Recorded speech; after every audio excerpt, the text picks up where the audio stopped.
নবীজি বেশি বেশি দোয়া করতেন, সাহাবায়েদেরকেও দোয়া করতে বলতেন যে তোমরা আল্লাহ রব্বুল আলমিনের দরবারে বেশি বেশি দোয়া করো। আল্লাহুম্মা বারিক লানা, হে আল্লাহ আমাদেরকে বরকত দেন, ফি রজাবা ওয়া শাবান, রজব এবং শাবান মাসের মধ্যে আমাদেরকে বরকত দেন, বরকত দান করেন। ওয়াবাল্লিগনা রমাদান, 2 মাস আমাদেরকে বরকত দিয়া, হায়াত দিয়া, আমাদের উপর রহমতের দৃষ্টি ফেলে রমজান পর্যন্ত পৌঁছে দেন। সুবহানাল্লাহ। 2 মাস হলো ফসল ফলানের মাস, জমি চাষবাস করার মাস। রজব মাস মনে করেন আলু চাষ করবেন, জমিটা চাষ করলেন, জমি চাষ করলেন, সেখানে জমিটাকে উর্বর করার ব্যবস্থা করলেন বিভিন্ন সার দিয়া। শাবান মাসের মধ্যে আপনি আলু বুনলেন, বীজ বুনলেন, সরিষা বুনলেন, ভুট্টা বুনলেন। রমজান মাসে পরিপূর্ণ ফসল হয়ে গেল, আপনি কাইটা কাইটা ঘরে তুলবেন। সুবহানাল্লাহ। এই 3টা মাসের গুরুত্ব অনেক বেশি। এজন্য নবীজি সাল্লাল্লাহু আলাইহি সাল্লাম মিস করতে চান না। কখনো নবীজি সাল্লাল্লাহু আলাইহি সাল্লাম এই সময় ছাড়া আল্লাহ রাব্বুল আলামিনের কাছে দোয়া করেন নাই, আল্লাহ হায়াত বাড়ায়া দেন, বলেন নাই। আমি আরো বাঁচতে চাই, বলেন নাই। কিন্তু যখনই রজব পাইছেন তখনই দয়ার নবীজি সাল্লাল্লাহু আলাইহি সাল্লাম বাঁচতে চাইছেন। যখনই দয়ার নবীজি সাল্লাল্লাহু আলাইহি সাল্লাম রহমতের আশায় বুক বাঁধছেন যে আল্লাহ রজব যখন পাইলাম, শাবানটাও পাওয়াই দেন, শাবানটা যদি পাই রমজানটাও পাওয়াই দেন। সুবহানাল্লাহ। কারণ জগৎটা ছাড়তে হবে সবার, এটা সবাই জানি। আমার ছাড়তে হবে, আপনাকে ছাড়তে হবে, এটাই নিয়ম হয়ে আসছে। আপনি যত সুন্দর হন না কেন, সুন্দরের মহাসুন্দর নবী রাসূলগণ ছিল, দুনিয়া থেকে চলে গেছে। সমস্ত সুন্দরের নবী নবীজি মুহাম্মদুর রাসূলুল্লাহ সাল্লাল্লাহু আলাইহি সাল্লাম। কেন বললাম সমস্ত সুন্দরের নবী, কেন বললাম? কারণ যেই যুগে যাকে আল্লাহ নবী বানিয়েছেন তিনি হলেন জগতের চেয়ে শ্রেষ্ঠ সুন্দর। হযরতে আদম আলাইহিস সালাম যখন নবী ছিলেন, আমাদের আদি পিতা হযরতে আদম আলাইহিস সালামের থেকে ওই যুগে বেশি সুন্দর আর কেউ ছিলেন না। সুবহানাল্লাহ। নূহ আলাইহিস সালাম যখন নবী ছিলেন, নবী নূহ আলাইহিস সালামের চেয়ে বেশি সুন্দর ওই যুগে কেউ ছিলেন না। আমাদের জাতির পিতা হযরত ইব্রাহিম আলাইহিস সালাম যখন নবী ছিলেন, তেনার চেয়ে বেশি সুন্দর ওই যুগে আর কেউ ছিল না। মুসা আলাইহিস সালাম যখন নবী ছিলেন, মুসা কালিমুল্লাহ, তার চেয়ে বেশি সুন্দর কেউ ছিলেন না। হযরত ঈসা আলাইহিস সালাম যখন নবী ছিলেন, তার চেয়ে বেশি সুন্দর ওই যুগে কেউ ছিল না। নবী ইউসুফ আলাইহিস সালাম যখন নবী ছিলেন, তিনি তো স্পেশাল সুন্দর, তার চেয়েও বেশি সুন্দর ওই যুগে আর কেউ ছিল না। আবার এখন চিন্তা করেন, এরা ছিল আঞ্চলিক নবী, সারা বিশ্বের নবী না। এক একটা অঞ্চলে আঞ্চলিকভাবে এক একটা অঞ্চলে আল্লাহ নবুয়তির দায়িত্ব দিয়ে পাঠিয়েছেন। শুধু বনি ইসরাইলের জন্য, বনি ইসরাইলের একটা সম্প্রদায়, একটা এরিয়ার জন্য আল্লাহ রাব্বুল আলামিন ৭০,০০০ নবী পাঠিয়েছেন। সুবহানাল্লাহ। কারণ জাতিটা 13 জাতি ছিল। এই 13 জাতিটাকে সোজা করার জন্য ৭০,০০০ নবী পাঠাইছেন, তারপরও সোজা হয় নাই। সেই বনি ইসরাইলের মানে ইসরাইল এখনো আছে। সারা বিশ্বের মধ্যে 13 জাতি হলো ইহুদিরা। সেই বনি ইসরাইল কারা? বর্তমান ইহুদিরা। সারা বিশ্বের মধ্যে বিস্ফোরায়রা, যাদের কোনো আদর্শ নাই, যাদের কোনো মানবতা নাই, যাদের কোনো মমত্ব নাই, যাদের কোনো কালচার নাই, এই বনি ইসরাইল জাতিকে আল্লাহ হেদায়েত দেওয়ার জন্য ৭০,০০০ নবী পাঠিয়েছিলেন। নবীদেরকে তারা ধৈরা ধৈরা মারছে, 70,000 নবীকে তারা কতল করেছে, হত্যা করেছে। বলতেছিলাম এসব নবী রাসূলগণ ছিলেন বিভিন্ন আঞ্চলিক, এক একটা অঞ্চল ভিত্তিক। আর নবী মুহাম্মদুর রাসূলুল্লাহ সাল্লাল্লাহু আলাইহি সাল্লামের এহাতা কতটুকু বলতে পারেন? শুধু কি মক্কা মদিনা? শুধু মক্কা মদিনা না, जहां तक है रबूबियत खुदा का वहां तक है रिसालत मुस्तफा का। सुबहानाल्लाह।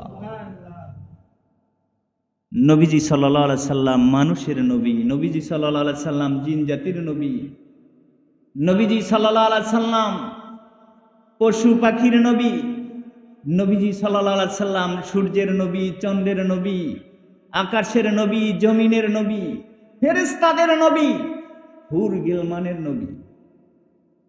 তাইলে বুঝেন নবীজি সাল্লাল্লাহু আলাইহি সাল্লাম যাদের নবী, নবীজি যদি হুর গিলমানের নবী হয় তাদের চেয়েও নবীজি সুন্দর। নবীজি সাল্লাল্লাহু আলাইহি সাল্লাম যদি নবীদের নবী হয় তাইলে সমস্ত নবী রাসূলগণকে আল্লাহ যেই সুন্দর দিয়েছিলেন, আমার নবীজির চেয়ে সুন্দর কেউ ছিলেন না। সুবহানাল্লাহ। নবীজি সাল্লাল্লাহু আলাইহি সাল্লামকে আল্লাহ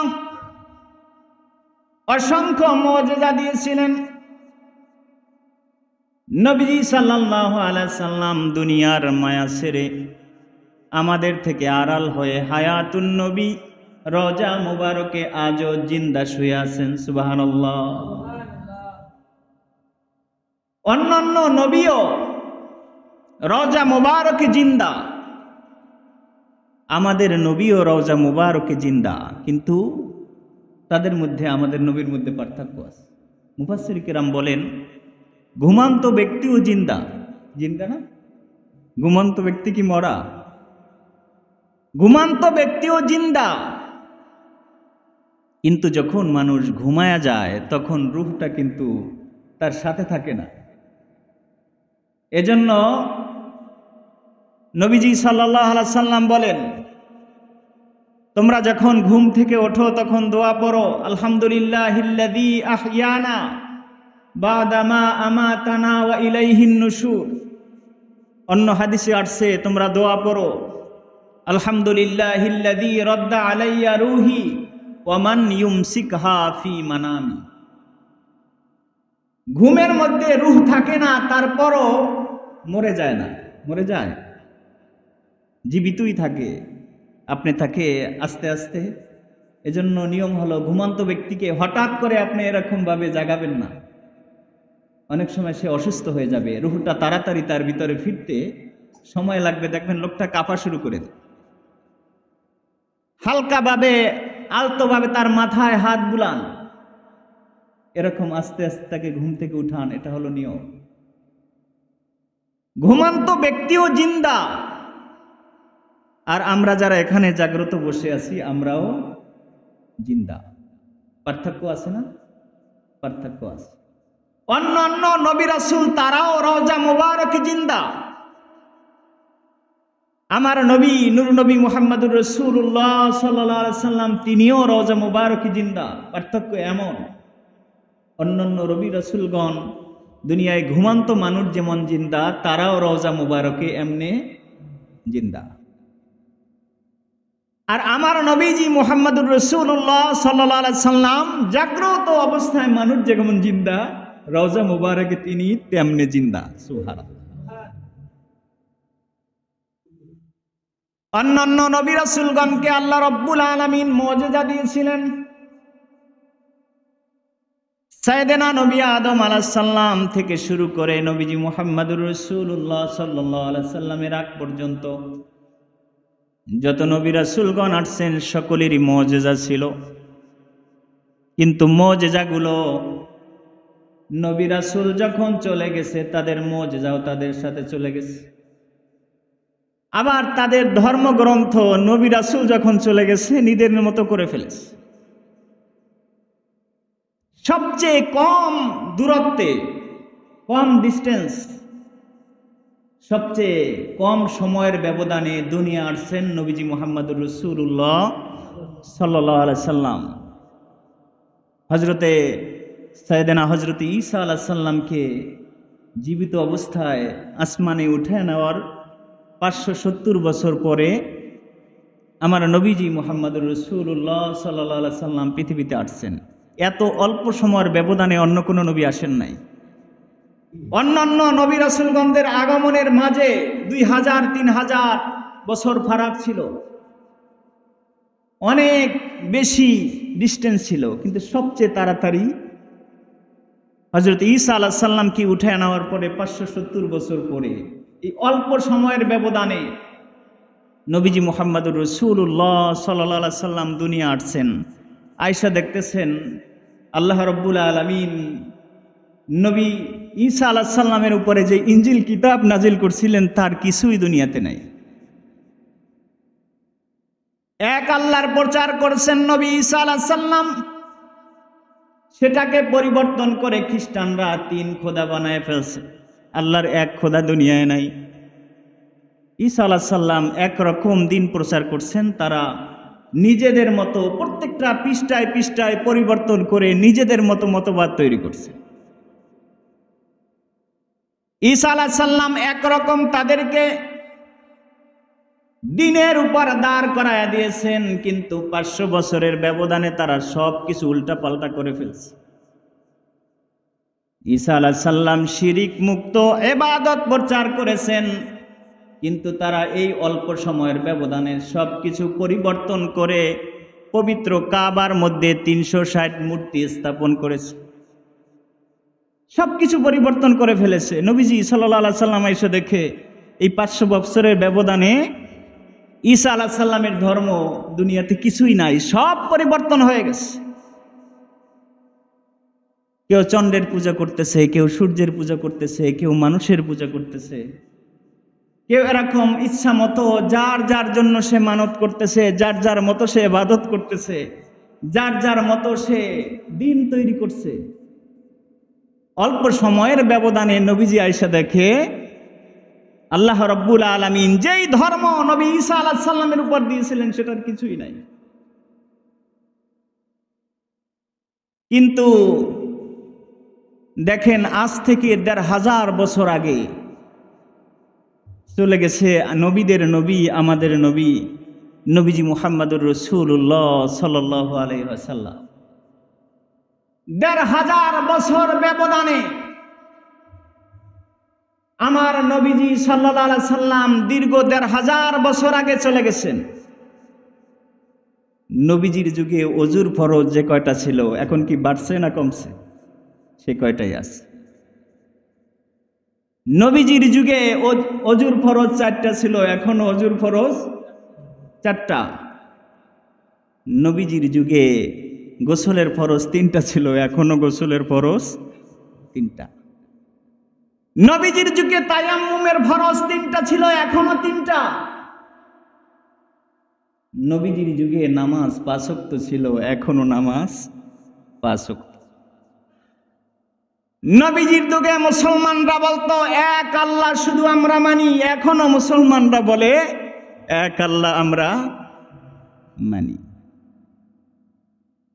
নবীজির যুগে মুসলমানরা এক কাবার দিকে ফিরে নামাজ পড়তো, এখনো মুসলমানরা এক কাবার দিকে ফিরে নামাজ পড়ে। নিজেদের মধ্যে দ্বন্দ্ব থাকতে পারে, কিন্তু আকীদার ব্যাপারে, এ সমস্ত ব্যাপারে, ধর্মীয় নীতির ব্যাপারে সবাই এক কাবার দিকে, সবাই এক কোরআনের দিকে। ওযুর ফরজের মধ্যে পরিবর্তন হয় নাই, গোসলের ফরজের মধ্যে পরিবর্তন হয় নাই, কোরআনের একটা আয়াতের মধ্যে পরিবর্তন হয় নাই। কেন হয় নাই? কোরআন যখন নাজিল হয়েছে নবীজি সাল্লাল্লাহু আলাইহি সাল্লাম দিশেহারা হয়ে গেছে। কারণ নবীজি বাস্তবতা এসে দেখেছে 500 বছরের ব্যবধানে আমার আগে আল্লাহ রাব্বুল আলামিনের মস্ত বড় এক কিতাব ইনজিল কিতাব নাজিল করেছেন, 500 বছরের ব্যবধানে কিচ্ছু নেই। নবীজি সাল্লাল্লাহু আলাইহি সাল্লাম দিশেহারা হয়ে গেলেন, কেমনে কোরআন দুনিয়ার মধ্যে আমি প্রতিষ্ঠা করব, এই কোরআনের ধারক বাহক কে হবে? নবীজি সাল্লাল্লাহু আলাইহি সাল্লামের উপরে যখন ওহী নাজিল শুরু হলো, নবীজি সাল্লাল্লাহু আলাইহি সাল্লাম এই ওহীর দায়িত্ব কেমনে পালন করবেন? এত বড় দায়িত্ব নবীজি কেমনে পালন করবেন? নবীজি সাল্লাল্লাহু আলাইহি সাল্লাম সারা রাত আল্লাহর দরবারে নামাজ পড়েন, মুনাজাত করেন। এত দীর্ঘ নামাজে নবীজি দাঁড়াতেন, দাঁড়াতে দাঁড়াতে নবীজির পা ব্যথা হয়ে যেত, ফুলে যেত। কখনো দাঁড়ায় থাকতে থাকতে এক পায়ের উপরে এরকম ভর দিয়ে দাঁড়াইতেন, এই পা ফুলে যেত, আবার আর এক পায়ের উপরে ভর দিয়ে দাঁড়াতেন, নবীজির পা ফুলে উঠত। আল্লাহ রব্বুল আলামিন জিবরাইল আলাইহিস সালামকে পাঠায় দিলেন, যাও তাহা মা আনজালনা আলাইকাল কুরআনা লিতাশকা। ও নবীজি সাল্লাল্লাহু আলাইহি ওয়াসাল্লাম, আপনার পাকে আপনি জমিনে রাখুন। মা আনজালনা আলাইকাল কুরআনা লিতাশকা, কোরআন তো আমি এজন্য আপনার উপর নাজিল করি নাই যে কোরআন আপনার কষ্টের কারণ হবে। আপনাকে কষ্ট দেওয়ার জন্য কোরআন নাজিল করি নাই। আল্লাহ রব্বুল আলামিন বলতেছেন, ইল্লা তাযকিরাতাল লিমান ইয়াখশা, কোরআন হলো একটা উপদেশ। আপনি উপদেশ দিবেন, যার খুশি সে উপদেশ গ্রহণ করবে, যার খুশি সে উপদেশ গ্রহণ করবে না।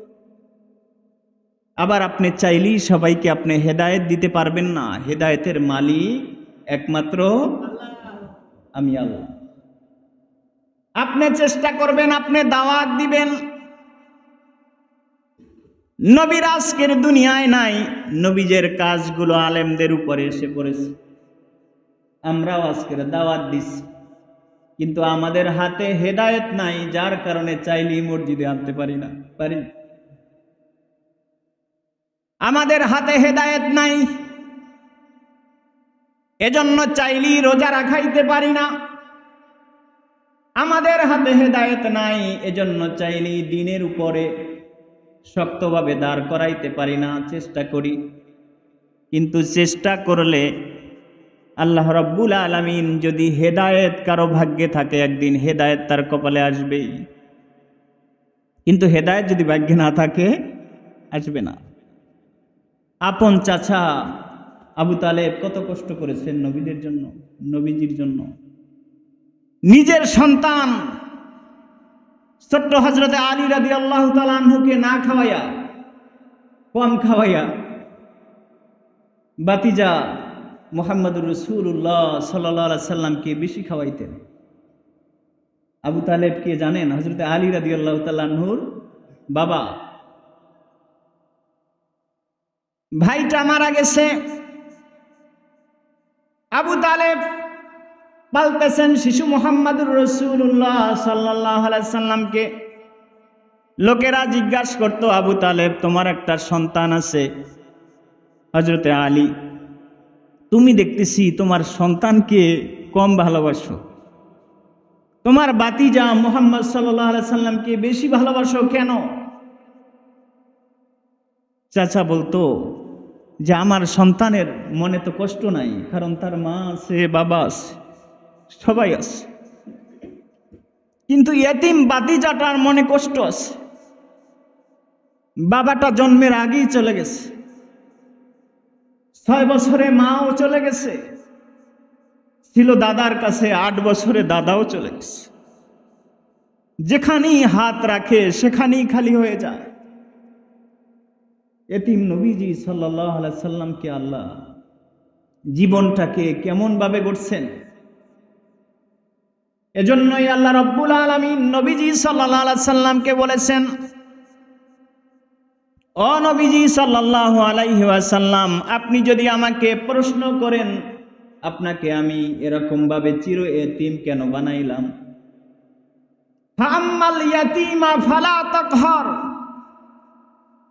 আমি আপনাকে এরকম ভাবে চির এতিম করে ছোট্টবেলা থেকে এভাবেই গড়ছি, কারণ আপনার পরে কোনো নবী নাই। আপনার কাছে দরিদ্র মানুষ আসবে, দুঃখী মানুষ আসবে, এতিম মানুষ আসবে, মিসকিন আসবে। আপনি যেন প্রত্যেকটা মানুষের মনের কষ্ট বোঝেন, কারণ যেখানে যার ঘা নাই সেখানে সেই ব্যথা সে বুঝে না। যার মা নাই সে বোঝে মায়ের এই জায়গাটা পূরণ করা কোনোদিন পূরণ হয় না। যার বাবা নাই সে বোঝে বাবার জায়গাটা কখনো পূরণ হয় না। নবীজি সাল্লাল্লাহু আলাইহি সাল্লাম জন্মের আগে 6 মাসের নবীজি সাল্লাল্লাহু আলাইহি সাল্লাম জন্মের 6 মাস আগে বাবা আব্দুল্লাহ দুনিয়া ছেড়ে চলে গেছে। দুধমা হালেমা থেকে কেবল বাসায় ফিরলেন। কিছুদিনের ব্যবধানে মা আমিনা দুনিয়া থেকে চলে গেল। পালা শুরু করলেন দাদা আব্দুল মুত্তালিব। 2 বছরের ব্যবধানে আব্দুল মুত্তালিবও দুনিয়া থেকে চলে গেল।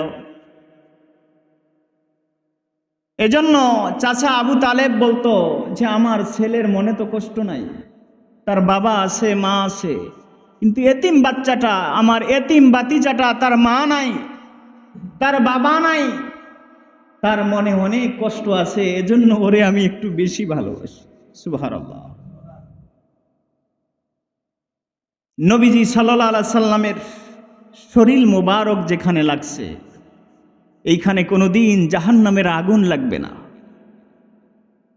আবু তালেব নবীজি সাল্লাল্লাহু আলাইহি সাল্লামকে কোলে পিঠে করে এমনভাবে মানুষ করেছেন, শরীরের প্রত্যেকটা জায়গা এমনভাবে বুকে জড়াইছেন, শরীরের সাথে জড়াই গেছেন। আল্লাহ রাব্বুল আলামিন আযাব দিবেন কোথায়?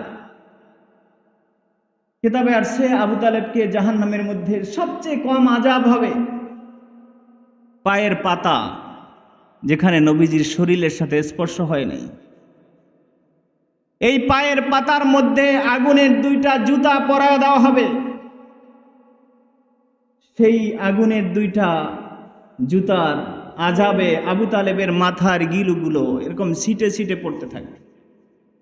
এটা হলো জাহান্নামের মধ্যে সবচেয়ে কম আযাব।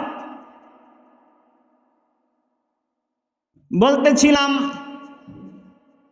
নবীজি সাল্লাল্লাহু আলাইহি ওয়াসাল্লাম অনেক চেষ্টা করেছেন, কিন্তু আবু তালেবকে ইসলামের পথে আনতে পারে নাই।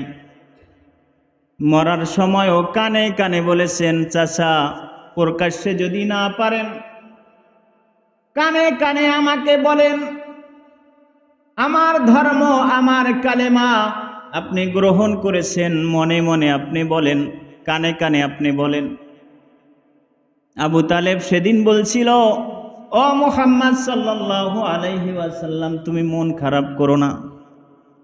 ওয়ালাকাদ আলিমতু বিআন্না দীনা মুহাম্মাদিন মিন আদিয়ানিল খায়রিল বারিয়াতি দীনা লাউলা মুলামাতান আও হাজারা মুসাব্বাতিন লাওয়াজাত্তানি সামহাম বিযালিকা মুবিনা। এই কথাটা আবু তালেবের আরবি ভাষায় এভাবে বলছিল, ওয়ালাকাদ আলিমতু বিআন্না দীনা মুহাম্মাদিন মিন আদিয়ানিল খায়রিল বারিয়াতি দীনা। ও ভাতিজা মুহাম্মদ, তোমাকে আমি অনেক ভালোবাসি, তোমার দ্বীনকে ভালোবাসি, তুমি সত্য নবী সেটা আমি জানি, আমি স্বীকার করি। ওয়ালাকাদ আলিমতু বিআন্না দীনা মুহাম্মাদিন, শুধু স্বীকার করি তা না, আমি এটা বিশ্বাস করি তোমার ধর্ম মিন আদিয়ানিল খায়রিল বারিয়াতি দীনা, পৃথিবীর মধ্যে যত ধর্ম আছে, যত গ্রন্থ আছে, সবচেয়ে তোমার ধর্ম সলিড সত্য, এটা আমি জানি। কিন্তু কেন মানতে পারছি না? লাউলা মুলামাতান আও হাজারা মুসাব্বাতিন, আমি যদি এই ভয় না করতাম যে আমার কওমের লোকেরা বলবো আমার সর্দার আবু তালেব আমাদের কওমের সর্দার মৃত্যুর সময় এতিম বাতিজার কাছে স্যালেন্ডার হয়ে দুনিয়া থেকে বিদায় নিছে, এই লাঞ্ছনার ভয় যদি আমার না থাকতো, লাওয়াজাত্তানি সামহাম বিযালিকা মুবিনা, তোমার কাছে যত মানুষ তোমার মধুর কালেমা পড়ে তোমার পথে আসছে, তোমার ধর্মে আসছে, সবার আগে আমি সেই কাতারে দাঁড় হইতাম। সুবহানাল্লাহ। কিন্তু কপালে কি নাই? হেদায়েত নাই। এজন্য বলতেছিলাম পৃথিবীর মধ্যে সবচেয়ে সুন্দর নবী রাসূলগণ, সবচেয়ে সুন্দর সেই নবী রাসূলগণও কিন্তু দুনিয়া থেকে বিদায় নিয়েছেন। আমরাও দুনিয়া থেকে বিদায় নেব খুব তাড়াতাড়ি, অল্প দিনের ব্যবধানে দুনিয়া থেকে বিদায় নিয়ে চলে যাব। কারণ পৃথিবীর শেষ সময় হায়াতটা আমাদের প্রতিনিয়ত চাপায় আসবে, প্রতিনিয়ত হায়াতের গণ্ডিটা আমাদের কমে যাবে। খুব তাড়াতাড়ি আমরা দুনিয়া থেকে বিদায় নিয়ে চলে যাব। ইতিহাস থেকে মুছে যাবে আমি একজন মানুষ ছিলাম, সেটাও মানুষ জানবে না। দু চারজনকে মানুষ মনে রাখে যারা ইতিহাস করতে পারে, ওরকম বড় বড় যারা দু চারজনকে মানুষ মনে রাখে। সেই আব্দুল কাদের জিলানী 1000 বছর আগে চলে গেছে, কিন্তু এখনো মনে রাখছে। খাজা মাইনুদ্দিন চিশতি আজমিরি সঞ্জিরি রহমাতুল্লাহ আলাই 1000 বছর আগে চলে গেছে, কিন্তু এখনো মানুষ মনে রাখছে। কিন্তু আমাদেরকে ইতিহাস থেকে মানুষ মুছে ফেলবে, কেউ মনে রাখবে না। আমি যদি এখন চলে যাই 20 বছর 30 বছর 50 বছর পরে, আমার নামটাও মানুষ জানবে না। বেশির বেশি আমার নাতি পর্যন্ত, দাদার নাম পর্যন্ত মানুষ স্মরণ রাখে, দাদার বাপকে কেউ স্মরণ রাখে না। মোটামুটি মানুষের এন্তেকালের 40-50 বছর পরে এই মানুষটা যে পৃথিবীতে ছিল সেই নামটাই পৃথিবীতে থাকে না। সুতরাং কিসের অহংকার, কিসের গৌরব, কিসের আমিত্ব, কিসের দুনিয়ার হিসাব নিকাশ, সব কিছুই শেষ হয়ে যায় যদি মরণটাকে স্মরণ করা যায়। আল্লাহ রাব্বুল আলামিন আমাদের সকলকে মৃত্যুর জন্য প্রস্তুতি গ্রহণ করার তৌফিক দান করুক। মাসটা রজব মাস, সামনে আমাদের জন্য আসছে শাবান মাস আগামী চাঁদে, এরপরে মাহে রমজান। আমি শুরুতেই যে কথা দিয়ে আমি শুরু করছিলাম, এই মাস থেকেই নবীজি দোয়া করতেন, আল্লাহুম্মা বারিক লানা ফি রজব ওয়া শাবান ওয়া বাল্লিগনা রমাদান। বলছিলাম নবীজি কখনো বাঁচতে চান নাই, নবীজি কখনো হায়াত বাড়ানোর জন্য দোয়া চান নাই, কিন্তু রজব মাস যখন আসতো নবীজি বাঁচতে চাইতেন। নবীজি বলতেন, আল্লাহ রজব মাস যখন পাওয়াই দিছেন, সামনের শাবান মাসটাও পাওয়াই দেন। শুধু শাবান মাস না, ওয়াবাল্লিগনা রমাদান, রজব এবং শাবান মাসে বরকত দান করে রমজান মাসটাও পাওয়াই দেন। সুবহানাল্লাহ। আল্লাহ রাব্বুল আলামিন আমাদেরকে মাহে রমজান পর্যন্ত হায়াত দান করুক, সকলে বলি আমিন। ওমা তৌফিক ইল্লা বিল্লাহ। আসসালামু আলাইকুম ওয়া রাহমাতুল্লাহি ওয়া বারাকাতুহু।